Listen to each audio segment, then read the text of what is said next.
मेघा गोयल जी। राधे। राधे राधे महाराज जी। महाराज जी, अगर हमें कोई बार बार अपमानित करे या हम चीखें चलाएं और क्रोध करें, अपशब्द कहें, हम प्रभु का नाम जप करके कोशिश करते हैं कि हम उसका उत्तर ना दें और अपना संयम बनाए रखें, परंतु लगातार हुआ अपमान पर संयम बनाए रखना कठिन है। क्रोध नहीं आता क्योंकि अब अपेक्षाएं कम हो गई हैं, पर अर्थहीन और दुखी करने वाली बातें अगर बार बार हमारे साथ हों तो ऐसे दुर्विचार प्रतिकार की भावना स्वतः ही मन में उठने लगती है। निरंतर हो रहे अपमान या क्रोध के वातावरण में अपने मन में किसी भी प्रकार की बुरी भावना को आने से कैसे रोकें? अपने मन मस्तिष्क। देखो, आपने जैसा कहा कि अपेक्षा कम हो रही है, तो आप थोड़ा सह पा रहे हैं। अगर अपेक्षा ही न रहे तो बिल्कुल दुख नहीं होगा। मान की अपेक्षा ही अपमान का बोध कराती है। प्रशंसा की इच्छा ही निंदा का दुख पहुंचाती है। यद्यपि किसी भी दुख और लौकिक सुख की सामर्थ्य नहीं है वो हमारे तक पहुंच सके, पर हम अपने स्वरूप को भूल करके अंतःकरण में तन्मय हो गए हैं। अंतःकरण सूक्ष्म शरीर है और अंतःकरण तदात्म हो चुका है स्थूल शरीर में। मैं स्त्री हूं, मैं पुरुष हूं, मैं अच्छा कर्म करती हूं और ये बुरा कर्म कर रहा है। यही दुख का कारण है।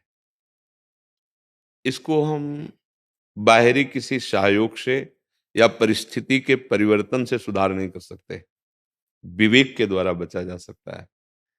अगर विवेक का प्रयोग ना करो तो हृदय जलेगा और आपका वो क्षण आएगा जब आप उसी वृत्ति से युक्त होकर के वैसे ही बर्ताव कर बैठेंगे। फिर आप साधक नहीं रह जाएंगे, फिर आप एक संसारी पुरुष जैसा बर्ताव हो जाएगा।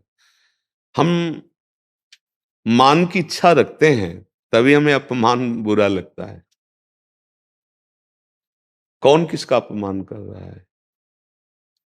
सामने उसके हृदय में प्रभु हैं। हम जब प्रभु भावना से युक्त होंगे, वही प्रभु यहां बैठे हैं। अगर भक्ति से देखें और ज्ञान से देखें तो एक आत्म तत्व के सिवा कोई है नहीं, तो किसका कौन अपमान कर रहा है? एक बार पूज्यपाद श्री उड़िया बाबा जी महाराज हरि बाबा जी के साथ एक बहुत बड़े उत्सव में गए हुए थे जहां बड़े बड़े महापुरुष आए हुए थे। तो हरि बाबा जब कीर्तन करवाते थे तो घंटानाद करते हुए सबसे प्रणव बुलवाते थे, ओम, सबसे पहले। इस बात का कुछ काशी के जो महापुरुष जन विद्वान थे उन्होंने निषेध किया कि सबको प्रणव बोलने का अधिकार नहीं है। और उड़िया बाबा जहां कीर्तन होता तहां बैठे। तो बाबा से कहा गया कि आप रोकिए हरि बाबा को कि ये प्रणव। तो उन्होंने कहा हरि बाबा भगवत प्राप्त महापुरुष है, वो जो भी कर रहे हैं सब मंगल कर रहे हैं, उनके ऊपर शासन नहीं लग सकता। तो फिर उस सभा में जिन्होंने विरोध किया था वो भी थे। जब उनको माइक मिला, बाबा अपने स्वरूप में हर समय रहते थे, स्मृतिमान ब्रह्म। तो निंदा शुरू की उड़िया बाबा की। तो इतने अनुगामी शिष्य ऐसे विद्वान उद्भट थे कि एक क्षण में जबान बंद, सब उकसे एकदम। बाबा ने सबको ऐसे ऐसे रोक दिया, शांत रहे। आधा घंटा तक वो बाबा की निंदा करते रहे। बाबा शांत। जब सब सभा उठी, बाबा उठे। जेवी कुटिया पे आए तो जो उनके प्रधान प्रधान शिष्य थे, बहुत उच्च कोटि के, तो उनका बाबा आप आदेश क्यों, रोक क्यों दिया, आदेश क्यों नहीं दिया, हम 2 मिनट में उनका मुंह बंद कर देते। तो बोले यही सत्संग सुना है ना, यही आपने अभी तक सत्संग सुना है। वो किसकी निंदा कर रहे थे? शरीर की। वो तो हम भी करते हैं। जो आत्म तत्व वहां से वही आत्म तत्व यहां है। कौन किसकी निंदा कर रहा है? देहाभिमान जब तक गलित नहीं होता तब तक ये बात आपको समझ में नहीं आएगी। शत्रु मित्र सम जान, मान मान अपमान सम, दुख सुख लाभ न हानि, यह जो कृपा हरिवंश की। शत्रु मित्र में, मान अपमान में, निंदा स्तुति में, लाभ हानि में जिसका समान भाव बन रहा है, समता आ रही, वही ऊंचाई पर चढ़ रहा है। नहीं तो पूरा संसार इसी में तो पिस रहा है। देखो क्या हो रहा है, लड़ाई झगड़ा, प्रिय संबंधों की हत्या, इसी से तो हो रहा है। 3 गुण माया के चल रहे, उसी में हमारी बुद्धि प्रभावित होकर। अगर हम सहना चाहते हैं और आगे निकलना चाहते हैं, क्योंकि सहने से ही निकल सकते हैं, लड़ाई से कुछ नहीं। वो 4 शब्द बोले कटु आप और बोले तो फिर वो और द्वेष पक्का हो जाएगा। द्वेष हो जाएगा तो हृदय जलेगा, भजन होगा नहीं, भगवत मार्ग पुष्ट नहीं होगा। हमें ये बात सोचनी है कि मुझे भगवान पुष्ट कर रहे हैं। कैसे? जैसे आप हमें गाली दिए, हमारे हृदय में जलन हुई तो हमारे पाप नष्ट हो रहे हैं। भगवान हमें परिपक्व कर रहे हैं। पूज्यपाद श्री उड़िया बाबा जी महाराज ने कहा तब माना जाएगा कि आपका साधन परिपक्व हो रहा है। जैसे आपको कोई विदेशी भाषा में गाली दे तो आपको कैसे, आप भाषा नहीं जानते तो ऐसे देखोगे ला, कुछ बोल रहा है ऐसा लगेगा और आज चले जाओगे, कोई दुख नहीं होगा। बाबा बोले जब आपकी भाषा में आपको गाली दे, अपमानित करे और आप वैसे ही चले जाओ जैसे विदेशी भाषा में सुनने पर, तब आपको माना जाएगा कि आपका साधन ठीक चल रहा है। अब मान और अपमान, लाभ और हानि, सुख और दुख, ये द्वंद्व हैं। अगर आप भजन नहीं करते, सत्संग नहीं सुनते तो इन्हीं द्वंद्वों में पिसोगे। चलती चक्की देख के दिया कबीरा रोए और दो पाटन के बीच में साबित बचा न कोय। तो कमाल जी उनके संकल्प पुत्र थे, उनका चलती चक्की देख के दिया ठठाए कमाल और राह सहारे कील के तो बाल न बाका जाए। चक्की चल रही है और जो दाना कील के सहारे में आ गए वो पिसेगा नहीं, चाहे घंटों चलती रहे। तो पूरे संसार चक्र की कील है ब्रह्म भगवान हरि। अगर इनकी शरण में आ जाओ तो ये द्वंद्व पीस नहीं पाएंगे। निर्द्वंदो भवति, कोई भी द्वंद्व तुम्हें इस पर, ये द्वंद्व है, मान अपमान, सुख दुख, लाभ हानि। और सही बात मानिए, ये भेद के कारण अनुभव हो रहा नहीं होगा। जैसे अपना छोटा सा बच्चा जो तोतली बोली में बोलता है, अगर वो अपनी गोद में चढ़कर अपनी दाढ़ी पकड़े, अपने थप्पड़ मार दे अपने को और गाली दे दे तो आप क्या करेंगे? हंसेंगे और बोले तुम्हें अपमान नहीं लगा, थप्पड़ मार दिया तुम्हारा लड़का है, तो दुलार आएगा, ए बच्चा है। क्यों? क्योंकि अपनापन है ना। लौकिक अपनापन से बात बता रहा हूं।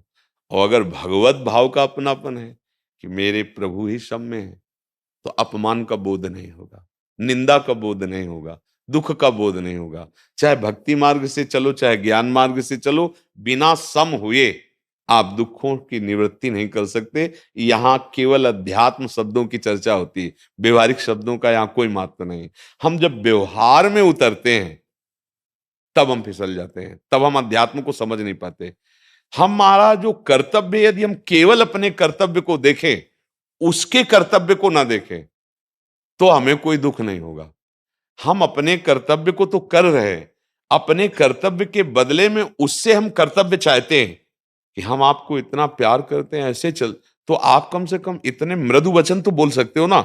आप कड़ुआ क्यों बोले हमारे लिए? अब उसके कर्तव्य का निरीक्षण परीक्षण होने से हम अपने कर्तव्य को भूल गए। अब हमारे अंदर या तो द्वेष हो जाएगा और या फिर जैसे वो भाषा बोल रहा था वैसी भाषा हमारी निकल जाएगी। महाराज उसी द्वेष में जी रहे हैं। ये प्रश्न मेरे लिए ही है, वो मेरी पत्नी है।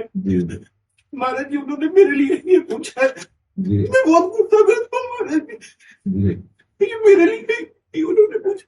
तो आप इसको समझ लीजिए, क्यों गुस्सा करते हो? आप विचार करके देखो, क्या आप में ऐसे सद्गुण हैं, क्या आप में ऐसी गलती नहीं है जिसमें आप पर गुस्सा किया जा सके? तो देखो, अगर बिल्कुल सरल भाषा में समझो, आप बिल्कुल सद्गुण संपन्न हो जाएंगे तो गुस्सा आएगी नहीं, क्योंकि दुर्गुण है ये गुस्सा। और जब आप में गुस्सा आती है तो कमी आप में भी है ना। तो फिर दूसरे की कमियों को हम क्षमा नहीं करते और अपनी बड़ी से बड़ी कमी को सेकंड में क्षमा कर देते हैं। ये हमारी गलती है। परमार्थिक पथिक अपनी गलतियों को क्षमा नहीं करता, दूसरी की गलतियों को क्षमा करता है, तभी वो ऊंचाई पे चढ़ता है। ए भाई, काहे को गुस्सा करे? क्यों गुस्सा करे? अगर मान लो कोई अनजाना व्यक्ति हमसे अपमानजनित क्रिया कर रहा है, द्वेष, तो बेचारे की बुद्धि ऐसी है। अगर कोई अपने घर में है और वो कर रहा है तो वो ना समझ, हमको अपनी समझ ठीक करनी है, हमको उसके साथ प्रियता का ही बर्ताव करना है। पर इतनी क्षमता तो भगवान शंकर बोल पड़े जब रावण ने लात मारा और विभीषण जी ने समझाया, और परिणाम क्या हुआ? लात मारा और फिर भी हाथ जोड़ के कह रहे हैं तुम पितु सरिस भले ही मोहि मारा, पर राम भजे हित नाथ। तो कैलाशपति बोल पड़े उमा संत कही है बड़ाई, मंद करत जो करे भलाई। ये देखो साधुता कि वो सभा में लात मार रहा है और वो कह रहा है राम भजे हित नाथ तुम। हे नाथ, भले मारा, मुझे इसकी परवाह नहीं, पर आपका मंगल हो जाए। आप ये बात समझ लो कि भगवान से विरोध करने पर तुम्हारा मंगल नहीं होगा। हमको थोड़ा समझना पड़ेगा, क्यों गुस्सा करते हैं? ये गुस्सा की वृत्ति हमारी गलती है। हम दूसरे की बात सोचकर सुनकर क्रोध धारण करते हैं। तो क्रोध तो त्रिविधम नरकस्येदम द्वारम, ये 3 नरक के द्वार है, कामा क्रोधा तथा लोभा। हम तो नरक जाने वाला मार्ग तय कर रहे हैं। गलती हम कर रहे हैं, हमें क्रोध नहीं करना। देखो, अगर हम क्रोध ना धारण करके प्रियता से बर्ताव करते रहे और सच्चाई से, तो सामने वाले को बदलना पड़ेगा, पक्का बदलना पड़ेगा। बहुत बड़ी सामर्थ्य प्रियता में होती है। और अगर नहीं बदलता और आप सह रहे हो, तो उसको ऐसा भयानक दंड मिलेगा कि उसे टूटना पड़ेगा, बदलना पड़ेगा। ऐसा नहीं है, सत्य में सामर्थ्य होती है। हम क्रोध क्यों करें? कारण क्या है क्रोध का? अज्ञान, अज्ञान, कामना, कामा संजायते क्रोधा, क्रोधा स्मृति विभ्रमा, स्मृति भ्रंशात बुद्धिनाशो, बुद्धिनाशात प्रणश। आप कामना करते हैं अपने कर्तव्य को ना देखकर सामने वाले से, तो आपको गुस्सा आता है, आप लड़ते हो। ऐसा नहीं। जैसे मान लो आपकी पत्नी है, उसने आपको जीवन समर्पित किया है। अगर कोई त्रुटि हो जाती है तो प्यार से समझा दीजिए। 100 बार नहीं समझ में आता तो 101 बार हम प्रयास करेंगे। हमारा कर्तव्य ये नहीं होना चाहिए, ना इनका आपके प्रति और ना आपका इनके प्रति और ना हमें समाज के प्रति। अब जैसे कहते हैं कि भगवान युद्ध के लिए अर्जुन को कह रहे हैं, तो तुम युद्ध थोड़ी कर रहे हो, धर्म संज्ञक युद्ध भूमि में थोड़ी आए हो। तुम एक समाज में रह रहे हो इन विकारों पर विजय प्राप्त करने के लिए। तुम्हारे सामने युद्ध थोड़ी कर, पत्नी कोई तुम्हारी द्रोही युद्ध है क्या? विपक्ष में है खड़े कर? नहीं, ये घर की समस्या है। परिवार में अनुकूलता प्रतिकूलता जनित बर्ताव होते रहते हैं। आपको इतना गंभीर बनना है, अगर परमार्थ की बात समझो, तो किसी के प्रति भी आपका कड़ुआ व्यवहार ना हो, आपके प्रति जो कड़ुआ व्यवहार उसे सह जाओ, तो आप महान बन जाओगे, आप सुखी हो जाओगे। क्यों? आप बताइए, कोई संशय आपको? हाँ, नहीं, आप समझिए। कभी कभी जब हम सामने वाले के कर्तव्य को केवल देखते हैं, तब हमें गुस्सा आ जाता है। अगर हम उस समय देखें कि उसकी जगह अगर हम ऐसा आचरण करते होते, तो क्या होता? अरे, उससे गलती हो रही, हमें क्षमा करना है, प्यार से बढ़ाना है, बहुत शांति, बहुत सुख। नहीं, घर घर में कलह, पिता पुत्र में कलह, पति पत्नी में कलह, कैसे कैसा अज्ञान बढ़ रहा है। क्या हो रहा है? क्या यही प्रेम है? क्या यही मानव जीवन का स्वरूप है? अब कह दे कि सब बदल जाएंगे, तो सब नहीं बदलेंगे, नहीं बदलेंगे, क्योंकि कोई सुनना नहीं चाहता, कोई अपने को बदलना नहीं चाहता। जैसे आप चाहे पत्नी की प्रेरणा मान ले, चाहे भगवान की प्रेरणा मान ले, आप जैसे आए हैं, सुन रहे हैं, इस पर विचार करें, थोड़ा धैर्य धारण करें, नाम जप करें, तो अभी ठीक होने लगेगा। ये जो साधुता है अंदर की, यही भगवान को प्रिय है। वो पैंट शर्ट में भी हो सकती है और वो इस भेष में हो सकती है। जो असाधुता है वो भगवान को अप्रिय है। वो उसमें भी हो सकती है, वो इस भेष में भी हो सकती है। हमको अपना स्वभाव सुधारना है। अगर स्वभाव भगवत भाव से युक्त हो गया, सब बढ़िया बात बन जाएगी यार। नहीं, कलह नहीं, हमारी प्रार्थना मानना। अभी प्यार आया ही नहीं हृदय में। जब प्रेमी जन होते हैं ना, बड़े से बड़े विपत्ति और कष्ट को सहकर भी वो कभी विचलित नहीं होते, क्योंकि झूठा प्यार है। शरीरों का प्यार झूठा प्यार है, स्वार्थ का प्यार है। अपनी वासना की पूर्ति कोई प्यार होता है? हाँ, जिससे प्यार किया जाता है उसको सुख देने की सोचा जाता है। वो कितना भी कड़ुआ बोले, बुरा नहीं लगता, क्योंकि हम उससे प्यार करते हैं। किससे कौन प्यार करता है यहाँ? विचार करके देखो। अपनी वासना से, अपनी इच्छा से, अपनी कामना। हमारी इच्छा के विरुद्ध हुआ तो फिर हम उसको, या आगे बढ़ी तो हिंसा में उतर जाएंगे। यही हो रहा है, अब देख लो। सहोदर भ्राता, थोड़ी सी इच्छा की पूर्ति में बाधा पड़ी बंटवारे में, तो दूसरे की हत्या कर दी, भाई की। क्या हो रहा है?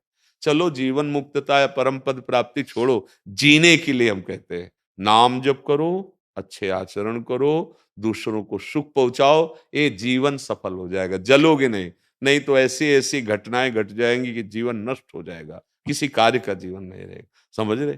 अगर ज्यादा क्रोध बढ़ जाएगा तो हिंसा में उतर जाएगा, बुद्धि काम नहीं करेगी। इसका शमन करना सीखो। जहां गुस्सा लगे चल दो, बात मत करो, मौन हो जाओ, राधा राधा बोलने लगो, राधा राधा राधा राधा राधा। यही उपाय है शांत करने। हृदय जलेगा नहीं, उस समय कम हो जाओ, उस समय हटो वहां से, अपने को बचा लो। थोड़ी देर बाद वो गुस्सा शांत हो जाएगा, फिर बात कर लो। अगर लगता है इससे बात करने में फिर आ जाएगा तो एक दो दिन चुप रहो।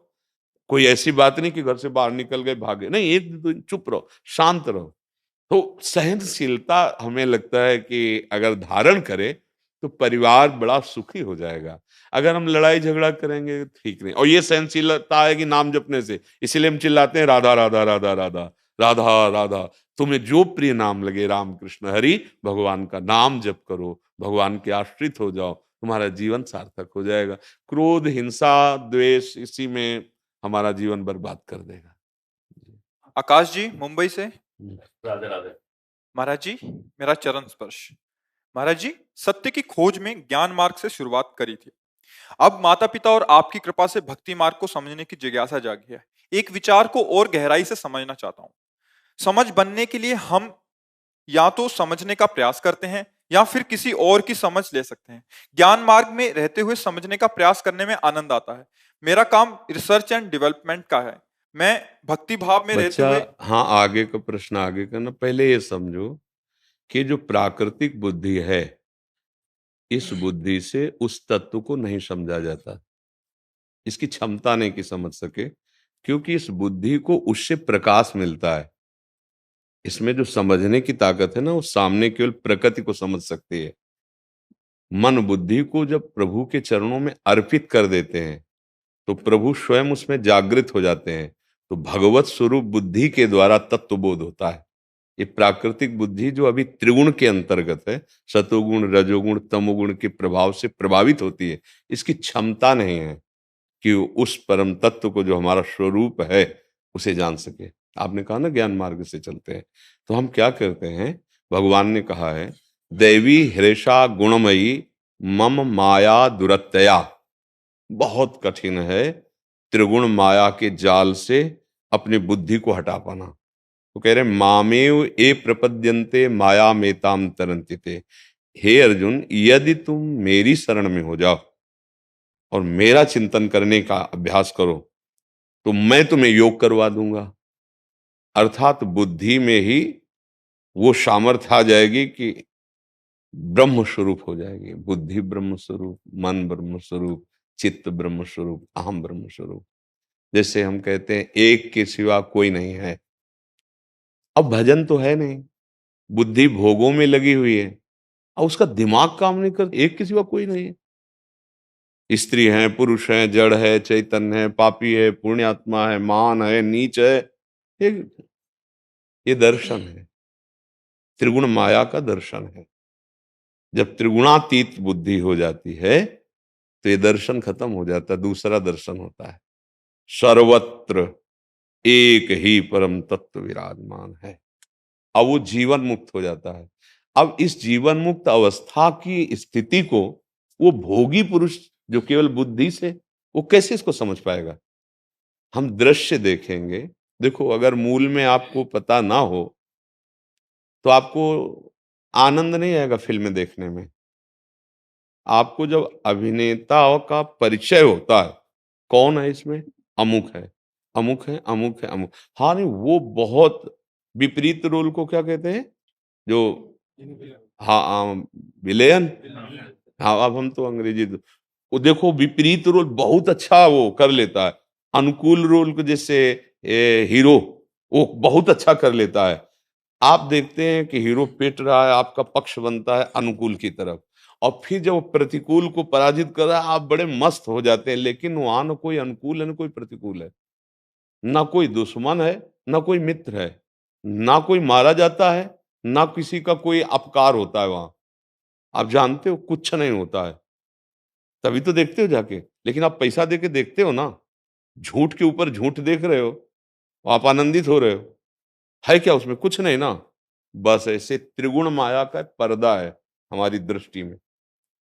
कुछ नहीं है, न स्त्री है, न पुरुष है, न जड़ है, न चैतन्य, एक सच्चिदानंद तत्व वही विराजमान, और हम उसको गए भूल, और वही हम है जिसकी खोज करनी, वही मैं है।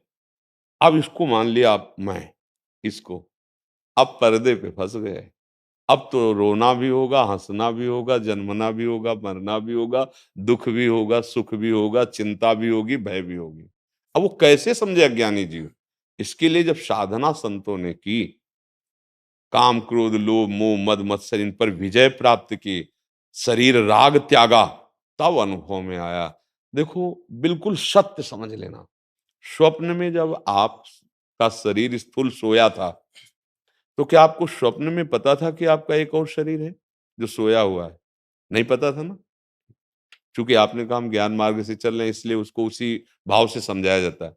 अच्छा, स्वप्न में बाजार गए थे, सामान लाए थे, बड़े मित्र थे, बड़े दुश्मन बने, मार पिटाई हुई या सम्मान हुआ, बड़े सुख भोगे या दुख भोगे, क्या उस समय सत्य नहीं लगता? स्वप्न में लगता है ना सत्य। अगर कोई हमको मार रहा है तो लगता है ना कि मुझे मारा जा रहा है। अगर हम कोई भोग भोग रहे हैं तो लगता है ना मैं भोग रहा हूं। और कभी कभी वो शासन ना रखने के कारण वो चिल्ला पड़ता है एकदम। लोग दौड़ते हैं, क्या हुआ? बोले वो स्वप्न देख रहे थे। मतलब तदात्म होने के कारण उसको सुख दुख का अनुभव होता है ना। उसमें नानात्म मतलब बहुत दिखाई देता है ना। लेकिन क्या होता है स्वप्न में? केवल एक मन जो सुषुप्ति में नहीं पहुंच पाया, उसने रचना रच दी। मित्र शत्रु बाजार सुख दुख लाभ हानि सब, ये उस स्वप्न में जो स्वाप्निक पुरुष देख रहा है उसको पता नहीं कि झूठा है। लेकिन जब जगा तब उसे लगा कि कुछ नहीं था। मतलब 100 का 100% कुछ नहीं था। तो ज्ञानियों के परम गुरु भगवान शंकर हैं। वो कह रहे हैं, उमा कहूं मैं अनुभव अपना, सत हरि भजन जगत सब सपना। सपना वो बोल रहे हैं, सपना हम ही थोड़ी केवल कह रहे हैं। ए, न तुम स्त्री हो न पुरुष हो, तुम भगवान के अंश मतलब भगवत स्वरूप हो। अब यही बात समझने के लिए तो साधना की जाती है। तभी भगवान कहते समात्मा सुदुर्लभा वासुदेवा सर्वम। शब्द सच्ची मानना, तुम कोई जीव नहीं हो, तुम कोई शरीर नहीं हो। अपने आप को भूल करके, आप देखो, हम बार बार इसीलिए समझाना चाहते हैं कि आप समझ जाओ। आप अपने को जानते हैं?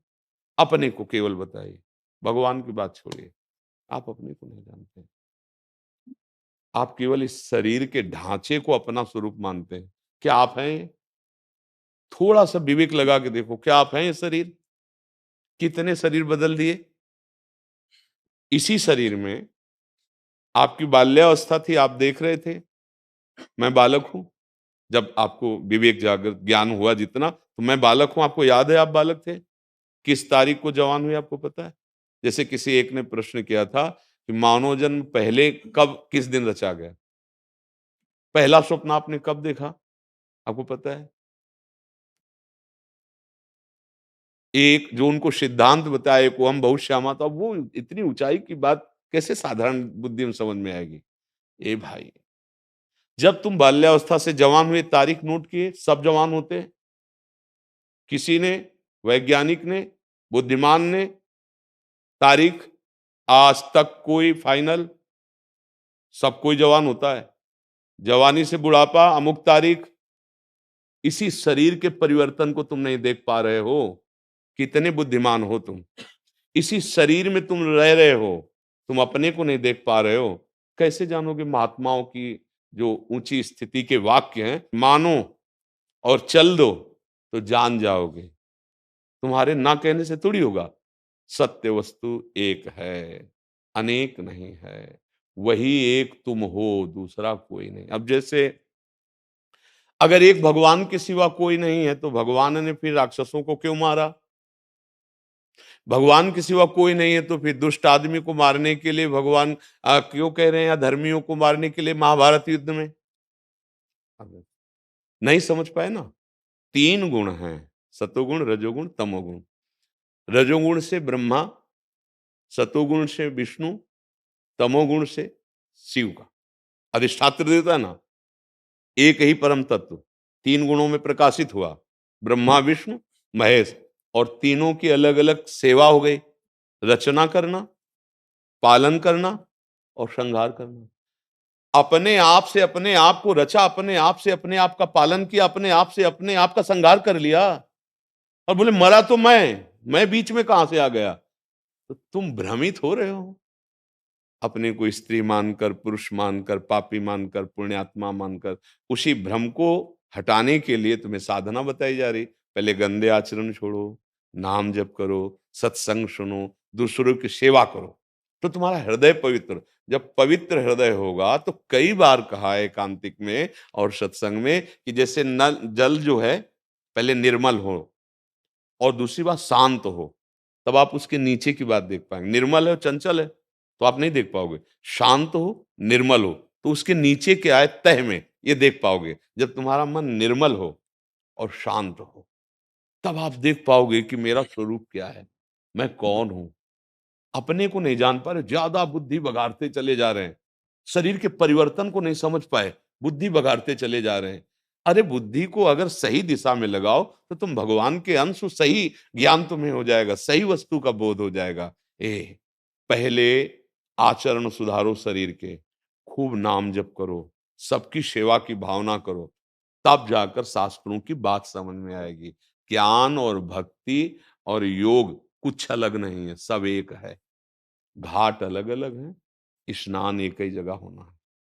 समझ रहे हो? तत्व 10-20 नहीं। चाहे भक्ति से चलो, चाहे ज्ञान से चलो, चाहे योग से चलो, मिलता वही परमात्मा है, दूसरा कोई। चाहे गृहस्थी में रह के भजन करो, चाहे विरक्ति में, भगवान का जो आनंद है उस सबके हृदय में जब उदय होगा तो वही होगा, दूसरा नहीं होगा। हाँ, जैसे किसी को अधौटा पसंद है एक ही दूध का, किसी को रबड़ी पसंद है, किसी को बर्फी पसंद है, किसी को पेड़ा पसंद है, पर वो है दूध। नाम और रूप अलग अलग दिखाई पर है दूध वो। ऐसे ही राम रूप, कृष्ण रूप, माँ रूप, अन्य भगवान के जो स्वरूप, वो एक ही परम तत्व है। भक्त की भावना के अनुसार माँ कह के पुकारा तो वही आद्या शक्ति के रूप में वही भगवान, पिता कह के पुकारा वही भगवान, मित्र कह के देखा वही प्रभु सखा, तुम्हें माता च पिता, तुम्हें बंधु। अब जब तक समझ ठीक नहीं होगी भाई, तब तक हमारी भाषा तुम्हें समझ में नहीं आएगी।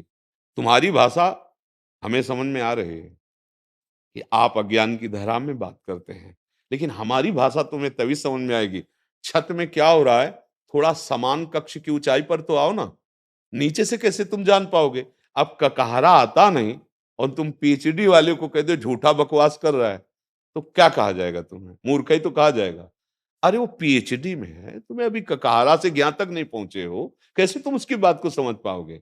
तो जो वास्तविक भगवत मार्ग के पथिक संत जन है, बड़ी कृपा से संग मिलता है। यदि आप श्रद्धा और विश्वास पूर्वक उनकी बात को मान ले तो आप मुक्त हो जाएंगे। ये मानव देह भोगों की गुलामी के लिए नहीं मिला है। छोटी छोटी वासनाएं, छोटी छोटी भोग हमको गुलाम बना के जला रहे हैं, जबकि हम बिल्कुल जलन के योग्य नहीं है। नयनम छिन्दन्ति शस्त्राणि, नयनम दहति पावका। आग्नेय अस्त्र में भी इस ताकत नहीं कि मुझे जला सके, पर मुझे छोटा सा भोग, छोटा सा व्यसन, छोटी सी आदत मुझे जला रही है। इस दुर्गति से निपटने के लिए ही यह अध्यात्म मार्ग है, भगवत मार्ग है। तो जैसे भगवान के आश्रय की बात करते हैं, ऐसे गुरु के आश्रय के। अगर ज्ञान वास्तविक प्राप्त करना है तो ज्ञान की चरम अवस्था आत्म तत्व में स्थित महापुरुष का जब तक संग नहीं होगा, तब तक तुम किताबी ज्ञान से बोध नहीं प्राप्त कर सकते। किसी महापुरुष के चरणों में बैठकर जब उनके नेत्र हम पर पड़ते हैं, वो कहते समझ रहे हो ना, तो तुम्हारी बुद्धि को समझना ही पड़ेगा, क्योंकि वो अध्यात्म पावर से कह रहे। अब यूट्यूब में सुनोगे वो दूसरा, वो तुम्हें निमंत्रण देगा, लेकिन बात कहां बनेगी? जब सामने बैठकर समझोगे। जब हम कहते हैं अब कोई संशय, आप कहोगे नहीं, उसी बात में सैकड़ों संशय दूसरे को उत्पन्न हो जाएंगे, क्योंकि वो सामने नहीं है ना। अब वो शब्द सुना और बुद्धि ने निर्णय कर दिया, और बुद्धि उसकी प्राकृतिक है, तो अप्राकृतिक तत्व का बोध जो हुआ, उसके जो वचन है अनिर्वचनीय, वो कैसे समझ में आवे? तो ये बात है। अगर चाहे ज्ञान मार्ग से चलो बच्चा, चाहे भक्ति मार्ग से चलो, भगवान वही है। ज्ञान में उसे ब्रह्म कहते हैं, भक्ति में भगवान कहते हैं, योग में परमात्मा कहते हैं। अब कोई निराकार उसे कहता है, कोई साकार कहता है, बात एक है। जल और बर्फ में क्या भेद है? वो जल ने साकार रूप धारण किया, गाढ़ रूप। जल ही जल है, कुछ नहीं जल के सिवा। बर्फ नाम जल ही जल है, और जल तो जल है ही है। ऐसे ही चाहे सगुण कहो और चाहे निर्गुण कहो, चाहे साकार कहो, वो ब्रह्म ही है, भगवान ही, उसके सिवा कोई नहीं है। ये जो बीच में तर्क वितर्क झगड़ा होते हैं ना, ये अज्ञान के कारण होते हैं। तो आप अगर ज्ञान मार्ग से चलना चाहते हैं तो पहले किसी ज्ञान संपन्न सदगुरु का आश्रय लेकर उनके बताए मार्ग से चलो। भक्ति मार्ग में चलना चाहते हैं तो किसी पावन भगवान के लाडिले भक्त का संग कर कर उसके अनुसार चलो। क्योंकि चाहे शिव बिरंच सम होई, गुरु बिनु भवनिधि तरै न कोई। रास्ता अटक जाओगे, बुद्धि समर्थ नहीं है ठीक निर्णय करने की, क्योंकि इस समय अविद्या ग्रसित बुद्धि है, अविद्या ग्रसित है। अब ये कहे कि भगवान अच्छे लगेंगे, थोड़ी देर में भोग अच्छा लगने लगेगा। एक समय आएगा कि वैराग्य अच्छा लगेगा, थोड़ी देर में धन अच्छा लगने लगेगा। थोड़ी देर में शरीर से वैराग होगा, थोड़ी देर में सम्मान प्रिय लगने लगेगा। इसका कोई ठिकाना नहीं कि क्या निर्णय कर रही। देख लो, एक निश्चय तब तक नहीं होता जब तक कामनाओं का नाश नहीं हो जाता। अभी कामनाओं की भीड़ लगी हुई है, तो हम अपनी बुद्धि का भरोसा नहीं करते, हम गुरु कृपा का भरोसा करते हैं, गुरु वचनों का भरोसा करते हैं। तभी इस दलदल से निकल सकते हैं। बहुत मोह दलदल ऐसा है, कामनाओं का दलदल ऐसा है कि पूछो मत। एक भोगो, दूसरी इच्छा जला रही, दूसरी पूर्ति करो, तीसरी खड़ी है। पूरा जीवन व्यतीत होता चला जा रहा है। कब हम इन इच्छाओं से उबर पाएंगे? भोग के नहीं, त्यागात शांति निरंतरम। इन पर शासन करेंगे, असत आचरणों को रोकेंगे, भगवान के बल से, गुरु की कृपा बल से हम फिर इस दलदल से निकल जाएं। समझ पा रहे हैं आप? राधे राधे महाराज जी, श्री राधे राधे। आपके लिए 2 लाइन बनाई है मैंने, बहुत इच्छा थी मेरी सुनाने की। जी। राधा राधा मैं करूं, राधा जी भजड़ी, राधा लिखा दूं चूड़ ले, मैं बाँचूं घड़ी रे घड़ी। श्री प्रेमानंद महाराज हेलो मारी राधा रानी, अर श्यामा पटरानी, वृंदावन मई जो वे तारी बाट हो मारी राधा रानी, वृंदावन मई जो वे तारी बाट। राधा राधा नाम रटे दिन रात वो बाबा प्रेमानंद जी, अर मारी राधा रानी, वृंदावन मई जो वे तारी बाट वो श्यामा पटरानी, वृंदावन मई जो वे तारी बाट। बहुत सुंदर, बहुत सुंदर प्रसाद है, बहुत।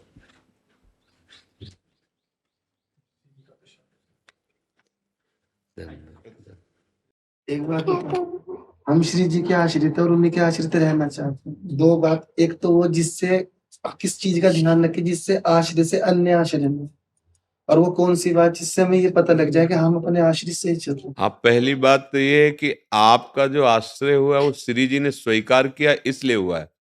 आपकी तरफ से जो वृत्ति आई है कि मैं श्री जी के हूं और मैं श्री जी का अनन्य रहूं, ये श्री जी ने दिया है। इसमें हमारा कोई रोल नहीं। उन्होंने चंचल चित्त आकर्षणी, उन्होंने आकर्षण किया। और दूसरी बात, कहीं भी किसी भी, चाहे वो भगवत स्वरूप जो भी हो, हमको वहां द्वेष नहीं करना और अपने ही ठाकुर के अंदर से भावना करनी है, अपने ही ठाकुर की। तो हम अनन्य ही रहेंगे। हमारी दृष्टि में अन्य नहीं आना चाहिए। जैसे कोई भी रूप है, अब गृहस्थी में है, कहीं भी मित्रों के साथ, हमारे अंदर से अपने आराध्य देव का की सब रूपों में जब प्रभु हैं तो इस रूप में भी प्रभु हैं, तो हमारी अनन्यता में फर्क नहीं पड़ेगा। हमें अपने अंदर से आराध्य देव का ही चिंतन करना है। और जो आश्रय हो रहा है वो श्री जी घसीट रहे हैं। जब इतना घसीटा है तो पूर्ण घसीट लेंगे, मुझे चिंता भी नहीं करनी, नहीं ना। हाँ, काहू के बल भजन को, काहू के आचार, व्यास भरोसे कुंवर के, सोवत पाव प्रसाद निश्चिंतता। धन्यवाद। महाराज जी एक रामायण जी का वो बना रहे हैं कि आगे कभी भूकंप भी आता तो वो ना हो, 2600-2500 किलो की होगी। ये उसकी एक कितना, 1 प्रति है या पूरी? नहीं नहीं, नीचे मत रखिए, नीचे मत रखिए। ये पूरी रामचरितमानस है। पूरी नहीं है अभी। जी ये वाल्मीकि रामायण है हाँ। और इसका भी क्या है महात्म्य तैयार हुआ है। हाँ। अभी एक छोटा रूप तैयार किया है, इसका बड़ा रूप जो होगा ना 9 फीट बाई 5 फीट का होगा गुरु जी। 9 फीट बाय हाँ, 5 फीट का और इतना उसके होगा। कुल पृष्ठ कम से कम होंगे 70। 3000 किलो की होगी, वो क्रेन द्वारा उठाई जाएगी और रिमोट से उसके ऐसे सेंसर द्वारा पेज पलटे जाएंगे। ये एक छोटा रूप तैयार किया है कि मेटल का इस तरह से इसके अंदर इनग्रेविंग है, खुदाई है एक बार लेटर। दिखाइए। तो ये चीज मैं आपको दिखाती हूँ। ये जो लिखा हुआ है ना वो इंग्रेव है।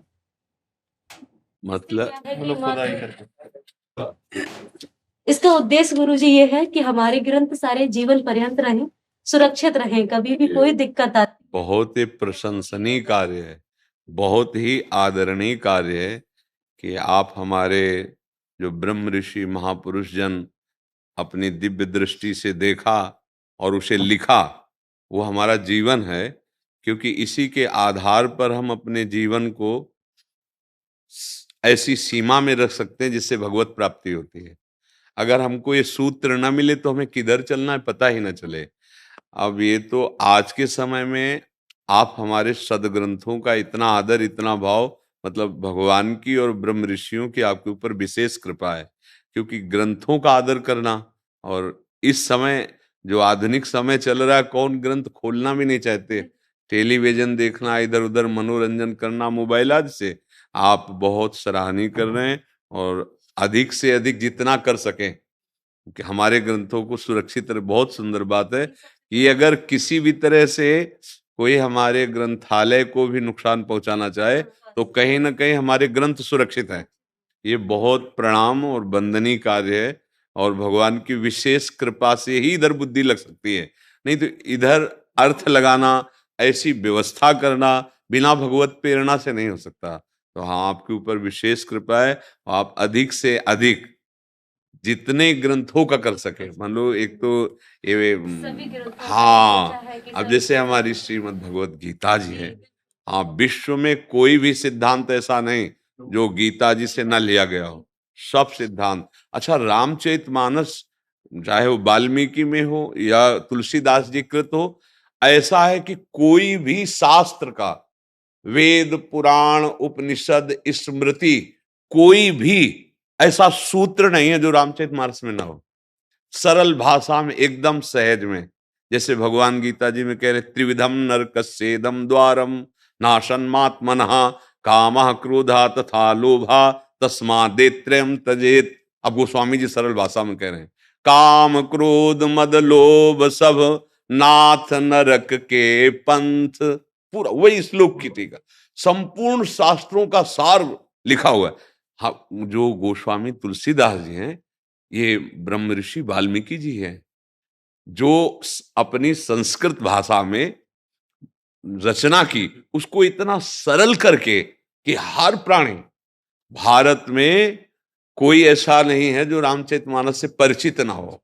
गांव गांव में जब बच्चा होता है, मुंडन कराया जाता है, कोई उत्सव होता है, तो इसका अखंड पाठ चलता है। बहुत बहुत ये सराहनीय कार्य है। तो हमें पहले लगा कि आप इसमें क्या लाए ऐसा अब जो हमें बात लगी तो बड़ी कीमती वस्तु है, बहुत कीमती वस्तु, हमारे ऋषियों की, ब्रह्म ऋषियों की धरोहर है ये, देन उनकी। आप इसको सुरक्षित करें। हाँ, भगवान की विशेष कृपा पात्र आप सब है जी। रेणु धीमन जी,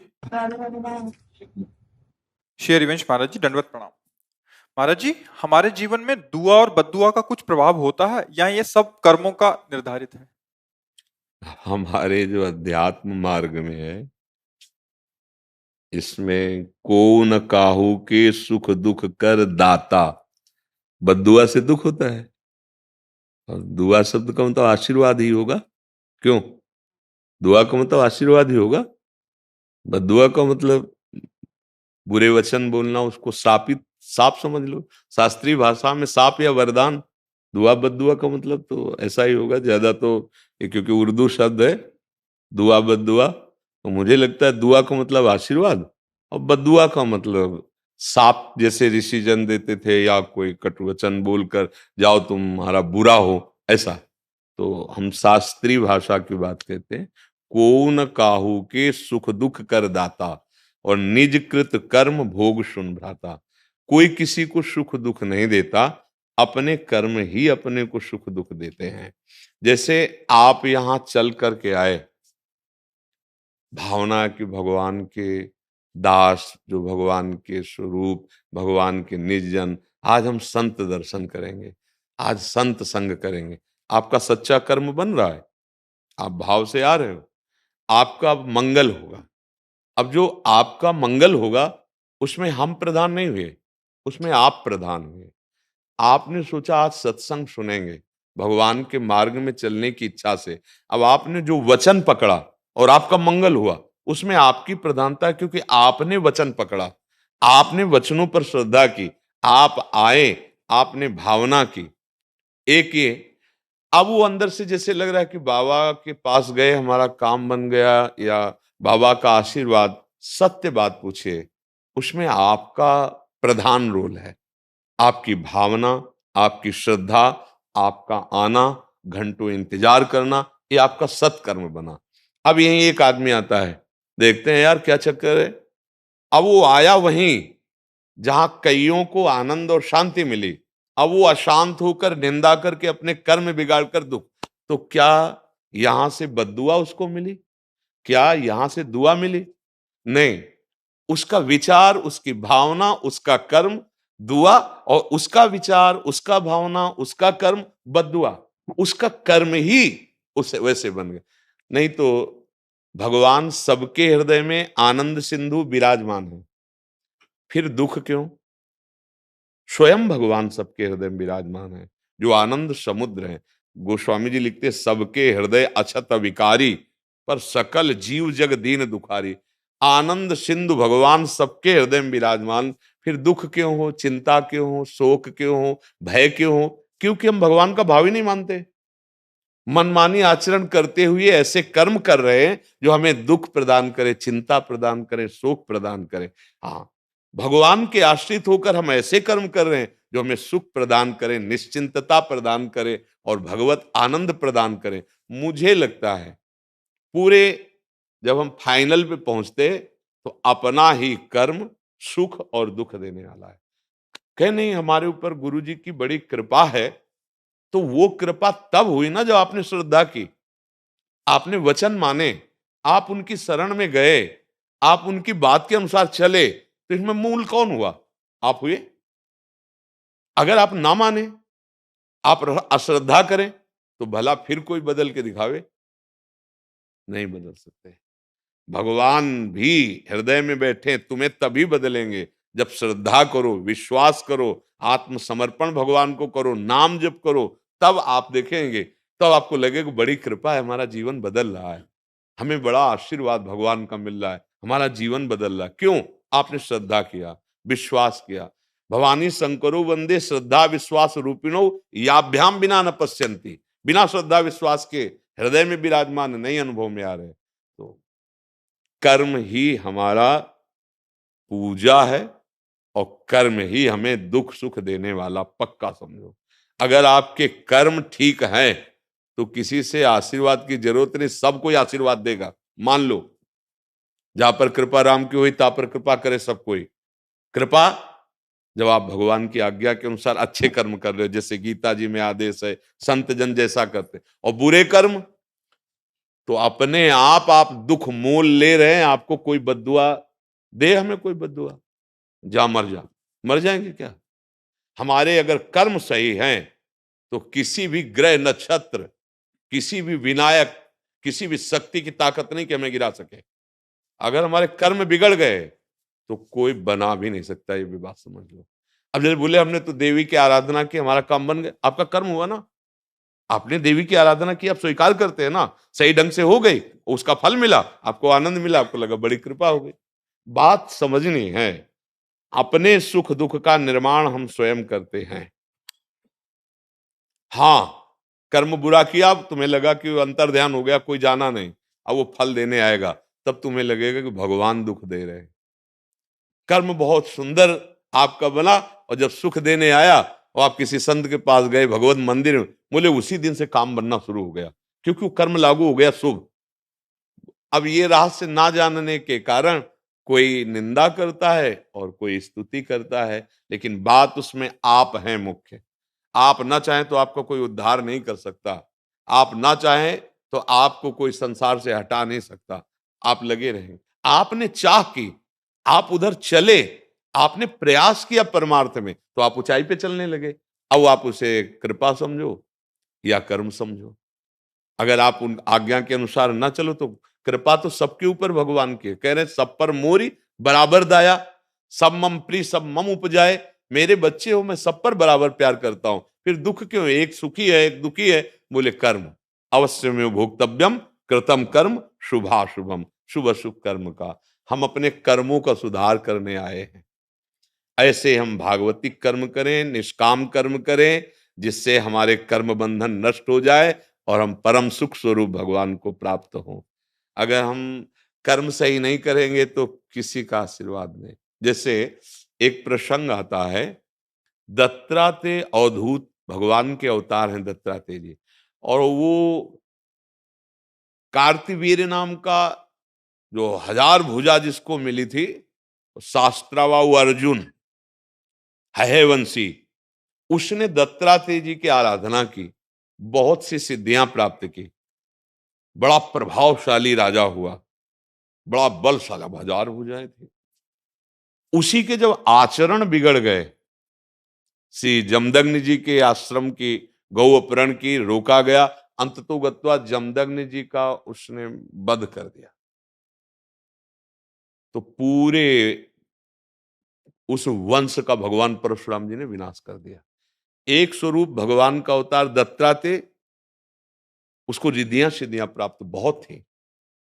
वही भगवान का अवतार परशुराम जी, उन्होंने उसका विनाश कर। अब इसमें दुआ और बद्दुआ आप विचार करके देखो। उसके अच्छे कर्म, दत्तात्रेय जी की सेवा, आज्ञा का पालन, तो सिद्धियां और वैभव, बल, यश, कीर्ति। उसका बुरा कर्म, एक महात्मा के आश्रम में मनमानी, उद्दंडता और भारी अपराध जो नहीं करना चाहिए, वो बड़ा अपराध, उसके वंश का विनाश। अब किस किस में बद्दुआ कहोगे, किस किस में दुआ कहोगे, कि दोनों भगवान हैं। दत्तात्रेय जी भी भगवान के अवतार, परशुराम जी भी भगवान के अवतार। तो समझ रहे हो ना, अगर इसमें फाइनल में आप विचार करके देखो तो उसके कर्म हुए ना, उसकी उन्नति का कारण उसका कर्म, और उसकी अवनति का कारण उसका कर्म। तो मुझे तो यही लगता है, भगवान आदेश करते हैं कर्मण्येवाधिकारस्ते मां फलेषु कदा, तुम अच्छे कर्म करो, फल की आशा न रखो, क्योंकि योगक्षेमम वहाम्यहम्, मैं स्वयं तुम्हें जो अप्राप्त है वो प्राप्त कराऊंगा, प्राप्ति की रक्षा करूंगा, कर्तव्य कर्म का पालन करो। तो हमें तो ऐसा अभी लगता है कि हमें कोई दुखी सुखी नहीं कर सकता, हमारे विचार, हमारे कर्म ही हमें दुखी सुखी करते। यदि हम भजन करें, अच्छे कर्म करें, भगवान का आश्रय ले लें, तो कोई हमें दुख प्रदान नहीं कर सकता। तभी तो जो भक्त जन है, बड़ी बड़ी दुख परिस्थितियों में भी प्रसन्न मुद्रा में आनंदित देखे जाते हैं, क्योंकि वो इन कर्मों को भगवान को समर्पित करके भगवद आश्रित हो गए। तो कोई भी दुख उनको छू नहीं पाता। मन ही तो दुख सुख का भोगता है, और मन भगवान चुरा लेते। भगवान का एक नाम है मन चोर। अब मन भगवान में लगा हुआ है, आनंदित है, शरीर में पीड़ा है, बाहर लोग निंदा करें या अपमान करें, उसको कोई फर्क नहीं पड़ता। तो हम अपने कर्मों को सुधारें, अपने आचरणों को सुधारें। सबसे बड़ा कर्तव्य कर्म पूजा यही है। जो भगवान आदेश कर रहे हैं कि ये ना करो, वो हम ना करें। जो संत जन आदेश करते हैं, जो हमारा हृदय कहता है कि ये पाप है मत करो, वो ना करो। कभी दुख नहीं आएगा, कभी दुख नहीं मिलेगा। अब ये शरीर रच गया वो तो आएगा, लेकिन अगर सही आचरण करोगे, नाम जप करोगे, सब ठीक हो जाएगा। हमको ही नाम जप करना पड़ेगा, हमको ही अपने आचरण सुधारने पड़ेंगे, तभी आशीर्वाद सबका अपने आप मिल जाएगा। और हम बुरे आचरण करेंगे तो कोई आशीर्वाद काम भी नहीं करेगा। दत्तात्रेय जी का आशीर्वाद काम नहीं किया, वही परशुराम जी के रूप में अवतरित होकर उसे नष्ट कर दिए। इसलिए कर्म ही प्रधान है। हम अच्छे कर्म करने वाले बने और वो कर्म भगवान को समर्पित कर दें, और उन कर्म के करने में अहंकार न करके सोचें कि भगवान की कृपा से हो रहा है।